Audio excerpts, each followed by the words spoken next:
Okay, so that was a good episode. We had some good boots, but I'm disappointed with how the competition was kind of left after these two people left because, well, I'm going to tell you this right now. I felt like we lost some major characters and that I'm finally disappointed by them leaving, and the remaining favorites kind of all got bumped down to the same level of likability. I'll try and touch on more of that later. Okay, so first of all, the tribe gets the news that it's an immunity challenge, and they're like, what the? I thought this was going to be rewarded. And I'm like, guys, do not do a simple thing called, watch the show? You guys have one person too many to do every 3-day boots, okay? So it stands to reason that you would have had to sacrifice a reward challenge about now. And like they didn't even have to sacrifice a reward challenge. It seemed like this season wasted so many days that they could have easily done it already. I don't know. So that immunity challenge, good challenge. But Eddie jumping off just, as if I didn't have enough reasons to like him already in comparison to Reynolds, let alone everyone else. God. Uh, Then Andrea and Brenda not making the deal and all that. Well, we already knew that Brenda had some tension and bad feelings towards Andrea, but of course this episode spikes the tension vice versa. So I did find it interesting that neither of them gave up. They do give good reasons, but yeah, whatever. Andrea winning, I was glad that she did because I wanted her to win one immunity before she left, and actually win one because that immunity she won a redemption island, I don't really consider that a perfect win for her. This one, yeah. So at camp, Andrea's talking about blindsiding Brenda. I mean, like, it's nice to think ahead and all that, but there's just times where you're just like, you're going about it the wrong way, and this felt like it. You know, the moment she gets power, she starts thinking of an idea. Hmm. Reynolds getting voted out, well, that was to be expected, but then Reynolds writing down Eric's name, just, dude! I hate the fact that he did that because now suddenly Eric has his name written down and there's no reason for it. Write someone's name down when you have a reason, just come on. But I was sad to see Reynolds go because, like with Pena last season, his fight to stay alive was a big story arc for this season, so he lost part of the energy. You know, and like he was on the outs from the very beginning, and then he tried so hard to stay in it, and just, man. A fight like that usually is pretty interesting, even if I hate the person, and I don't hate the person this time. So it's a bummer. And I also found out in an interview that he did that he doubts that he's going to come back. Well, that doesn't totally surprise me, but it's a tad bit of a bummer because if I had to pick one person from this fans try to bring back, it would have been him, without a doubt. That sucks, but he gave it all he had, and he's satisfied with what happened, so good job, Reynolds. I mean it. Eric winning the second challenge, I'm glad that he did that because he was the other favorite that I really wanted to win a immunity, so I'm glad that he did that. So then we get back to camp, and then, oh, John, I forgot about the idols. So, this is obviously the idol that Malcolm couldn't find. So, I'm pretty sure by now that this means that they broke the tradition where after one idol is played in the merge, they don't rehide it, and then once the second idol is played, they only hide one idol. So, why did you guys break form and have it be two idols after the merge starts when one of them had been played? You broke it for no reason and no explanation, just, ugh. I need an explanation as to why you did it. Now, it could be that I'm missing something I wouldn't know, just, ugh. I need an explanation. This is pissing me off. Not that it mattered, because two of the three amigos are gone, and then Andy I don't think has much of a hope, but, ugh. And it's the same thing with the 8-member jury and 3 finalists that they're doing this season. There's no reason for it.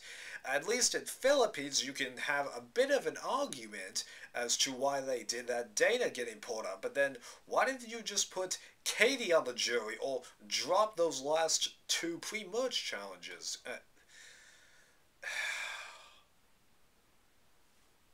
Come on, please. Okay, so no more complaining. Now, after the second immunity challenge, Andrea keeps on talking about blindsiding Brenda. Well, the way that she was going on this episode, and the way a couple people have been mentioning just simply getting rid of Reynolds and Eddie and not having any problems, I could tell that it wasn't going to happen, that something was going to have to change, because, as we all know, third O Survivor, this is a dead giveaway. So then they all go to Tribal Council. It's obvious that it's either Andrea, Brenda, or Eddie, but it's only Eddie if Andrea plays the idol and people just aren't confident throwing the votes to her. Andrea not playing the idol and getting voted out. Honestly, I expected it with the way that they were heading up this episode early on, so I hate to see one of my favorites leave, but she left.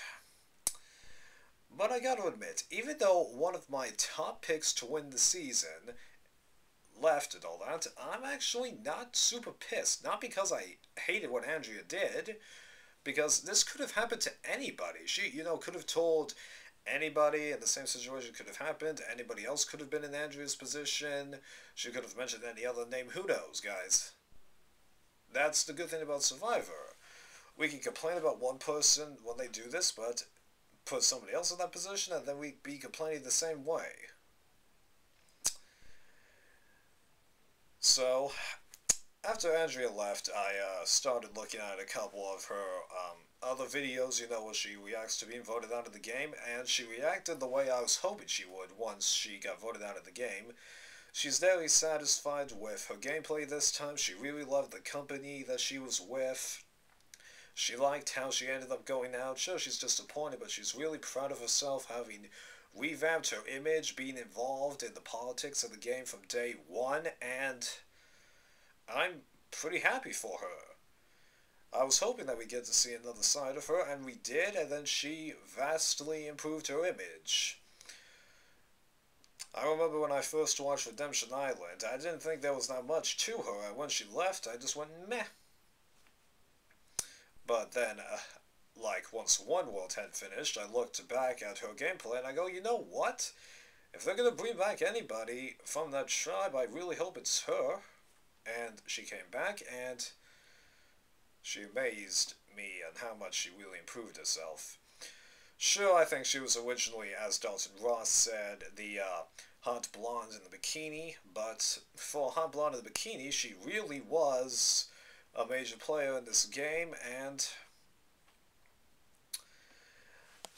I feel like now she can comfortably close her Survivor book and be very satisfied with what she has done, because I read in a similar interview to Reynolds that she doesn't think she's going to come back, but honestly, that wouldn't bother me. She had everything work out for her. She was able to finally play her good season, like with Penna last season. So if it was to close on her, I wouldn't be complaining because it was such a great experience. I don't want it to be damaged. Penna had that reaction in the Philippines. Coach had that in South Pacific. Jerry kind of had that in HVV. So, good job, Andrea. I'm really happy for you. So, next week, what the heck is going to happen?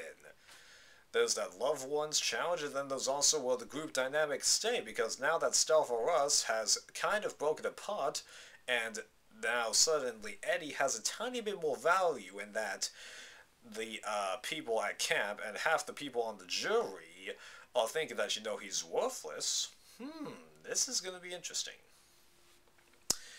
But as I said at the beginning, I am kind of disappointed because finally I feel like this season has lost a major player, and that was somebody I liked. It took almost the entire season, but it finally happened.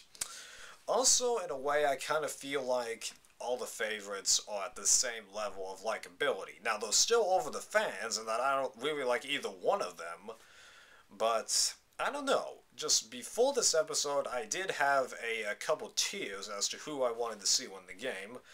Conqueror, Don, and Andrew were tier 1, my top picks. Then there was Brenda, Eric, and Reynold as people who were next on the line, and then there was Sherry and Eddie, and then Malcolm, who I really did not want to see win. Now it's just, I don't want to see the fans win. So I'm looking forward to seeing what next episode brings, and then hopefully I can go back to getting more definitive opinions, because I think you guys can tell I've really just got 2 opinions, and it divides them right down to original tribe lines. If that made sense. See ya.